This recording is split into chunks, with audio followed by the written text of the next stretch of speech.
October 22న రాజు గారి గది ఒక చిన్న బడ్జెట్ మూవీ కింద రిలీజ్ అవటం, టోటల్ మీడియా సపోర్ట్ అండ్ ప్రేక్షకుల ఆదరణ వల్ల బిగ్గెస్ట్ హిట్గా ఆ ఇయర్కి నిలిచింది. అది దానివల్ల చాలామంది అంటే ఆల్మోస్ట్ 1 year అయిపోయింది ఆ సినిమా రిలీజ్ అయ్యి, ఏంటి ఇంకా స్టార్ట్ చేయట్లేదు, ఇంతసేపు ఉండకూడదు అని చాలామంది అంటూనే ఉన్నారు. బట్ నాకు కూడా తెలియదు నేను ఎవరితో చేస్తానో ఏం చేస్తానో.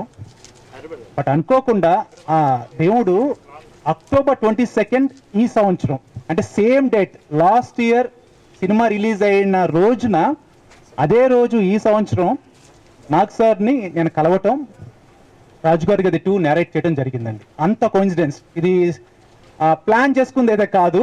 నాకు సార్ అపాయింట్మెంట్ ఇచ్చారు ఆ డేట్, నేను ఆయన ఫస్ట్ కలిసి అదే చెప్పాను, సార్ దేవుడు తీసుకొచ్చి మిమ్మల్ని కరెక్ట్గా అలాంటి డేట్ ముందే కూర్చోబెట్టారు అని చెప్పి స్టోరీ మొత్తం నేరేట్ చేసిన తర్వాత వెంటనే సార్ చాలా హ్యాపీగా ఈ ప్రాజెక్ట్ నేను చేస్తున్నానని చెప్పారు. Thank you so much sir.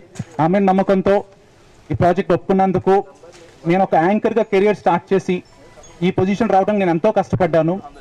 So ఇప్పుడు అంతకన్నా ఎక్కువ కష్టపడి నాగ్ సార్ ఈ మూవీలో నెవర్ బిఫోర్ ఇదివరకు ఎప్పుడు మీరు చూసుంటారు అలాంటి నాగ్ సార్ నేను ప్రజెంట్ చేయబోతున్నాను. డెఫినెట్గా నాగ్ సార్ నమ్మకాన్ని, టీవీపీ గారి నమ్మకాన్ని అండ్ నిరంజన్ గారి నమ్మకాన్ని నేను నిలబెట్టుకుంటాను. అండ్ మీ సపోర్ట్ ఎప్పటికీ నాకు ఉండాలి. Thank you so much.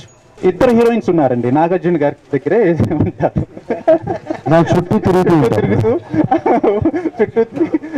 అవునండి.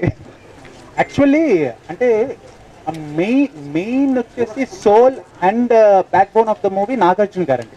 ఒక సమస్య వాళ్ళకి వస్తుంది అంతే, మొత్తం అంటే దాన్ని సాల్వ్ చేసేదంతా ఆయన.